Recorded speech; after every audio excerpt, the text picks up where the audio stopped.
Hello प्यारे बच्चों, कैसे हो सब लोग। उम्मीद है कि सब बहुत अच्छे से होंगे। सीबीएसई ने अपना सैंपल पेपर रिलीज कर दिया है और हम आए हैं इस वीडियो में आपकी क्लास 10th मैथ्स स्टैंडर्ड 2023 के सैंपल पेपर का सॉल्यूशन लेकर।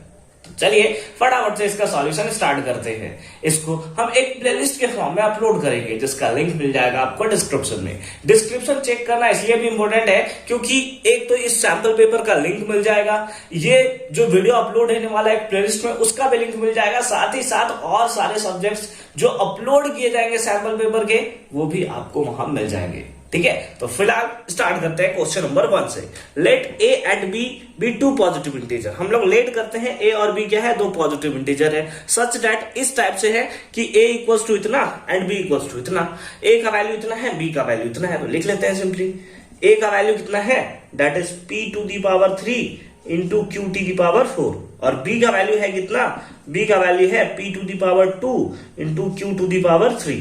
ठीक है, where P and Q are prime numbers. जहां पे P और Q क्या है, प्राइम नंबर है। सर ये प्राइम नंबर क्या होता है? प्राइम नंबर वैसे नंबर होते हैं जो या तो खुद से डिविजिबल होते हैं या फिर 1 से डिविजिबल होते हैं, like 2, 3, 5, 7, 11 and dot dot dot, that is infinite. ठीक है, तो यानी कि प्राइम नंबर वैसे नंबर होते हैं जो या तो 2 से डिविजिबल होंगे, या तो खुद से डिविजिबल होंगे या फिर 1 से डिविजिबल होंगे, जो कि यहाँ पे वैल्यू आपको देखने को मिल रहा है।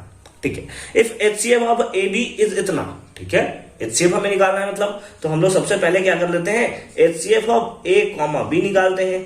एचसीएफ इसका अगर फुल फॉर्म देखें तो होता है हाईएस्ट कॉमन फैक्टर। दोनों में हाईएस्ट कॉमन क्या है, दोनों में हाईएस्ट कॉमन क्या है, कॉमन मतलब जो दोनों में होना चाहिए। तो जैसे हमारे पास p टू दी पावर 2 है और यहाँ p टू दी पावर 3 है, दोनों में कॉमन क्या है, p टू दी पावर 2 का। q टू दी पावर 3 है, q टू दी पावर 4 है, तो q टू दी पावर 3 का। यही हमारा एचसीएफ हो गया। या फिर अगर आप याद करना चाहो तो ऐसे भी याद कर सकते हो, एचसीएफ निकालना है हाईएस्ट कॉमन फैक्टर, p दोनों में है, q दोनों में है, तो सिंपली लिख लो p और एक तरफ लिख लो q। अब देखना है कि P का लोएस्ट वैल्यू कितना है दोनों में। P का लोएस्ट वैल्यू 2 है और दोनों में Q का लोएस्ट वैल्यू क्या है, दैट इज 3 है।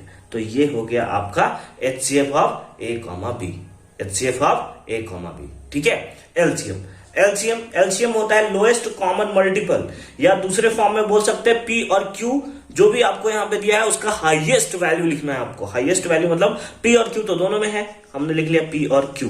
अब हाईएस्ट वैल्यू इधर 3 है इधर 2 है, हाईएस्ट क्या है, दैट इज 3। इधर कितना है, यहाँ 4 यहाँ 3, यानी कि हाईएस्ट वैल्यू कितना है, 4 है। कितना है, हाईएस्ट वैल्यू 4 है। अब हमें क्वेश्चन को अच्छे से पढ़ना है। हमें दिया है if HCF of A comma B is equals to इतना, इज इक्वल्स टू इतना। कितना है, इसको भी लिख लेते हैं, p to the power m into Q to the power n। ठीक है, और एलसीएम को लिए हमें दिया हुआ है कि p to the power r into Q to the power s into Q to the power s। ठीक है, ठीक है सर, अच्छी बात है। अगर हम लोग इन लोग दोनों को इक्वेट करें, बेस दोनों का सेम है, यानी कि m सिंपली किसके इक्वल होगा, 2 के। देयरफॉर m इक्वल्स टू कितना लिख सकते हैं, 2 लिख सकते हैं।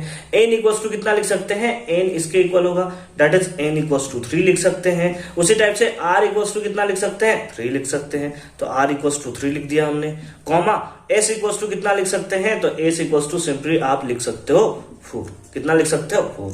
ठीक है, अच्छी बात है। नाउ अब आपको वैल्यू किसका निकालना है, then m plus n into Q plus s। क्या निकालना है, m plus n into Q plus s। m plus n यानी कि 2 plus 3 into Q plus s, Q plus s। r कहां से ले लिया भाई, r कहां से ले लिया, कुछ तो मिस्टेक है दया, कुछ तो मिस्टेक है। क्वेश्चन में आप एक्चुअली देखोगे तो यहाँ पे r लिखा हुआ है, मैंने ध्यान नहीं दिया उस टाइम, मेरे को क्यू जैसा लगा, तो ये r है। ठीक है, r प्लस s, तो r का वैल्यू कितना है, दैट इज 3, प्लस s का वैल्यू कितना है, दैट इज 4। तो कितना हो गया, 3 और 2 5 इंटू 4 और 3 7, दैट इज 35। और 35 कौन सा ऑप्शन है, that is option number C. कौन सा है, option number C. I hope कि क्वेश्चन नंबर 1 आपको एकदम क्लियर फॉर्म में समझ में आया होगा। बस हमने क्या किया, हमें ए दिया हुआ था लिख लिया, बी दिया हुआ था लिख लिया। एचसीएफ मतलब दो क्या होता है, दोनों नंबर में जो सबसे छोटा वैल्यू है या दोनों में जो कॉमन है, तो छोटा वैल्यू था p⁻3 q⁻3 लिख लिया हमने, जो कि इक्वल था किसके, p⁻m q⁻n के, तो हमने इसको भी लिख लिया। एलसीएम था a, b, LCM of a, b क्या था, दोनों में हाईएस्ट वैल्यू यानी p⁻3 q⁻4, ठीक है। और एलसीएम हमें बोला था p⁻r q⁻s के इक्वल है, ठीक है। तो इसको इक्वेट किया, p के वैल्यू पे 2 आया, n का वैल्यू 3 आया, r का वैल्यू 3 आया, s का वैल्यू 4 आया। हमने सबको पुट कर दिया, इसका वैल्यू निकालना था, सिंपली वैल्यू पुट करके मल्टीप्लाई कर दिया। ऑप्शन नंबर सी हमारे पास राइट आंसर के फॉर्म में आ चुका है। आई होप कि ये अब एकदम अच्छे तरीके से क्लियर होगा। मिलते हैं आपसे नेक्स्ट वीडियो में। कंप्लीट प्लेलिस्ट का लिंक डिस्क्रिप्शन में मिलेगा आपको, जाओ देखो और मजे करो।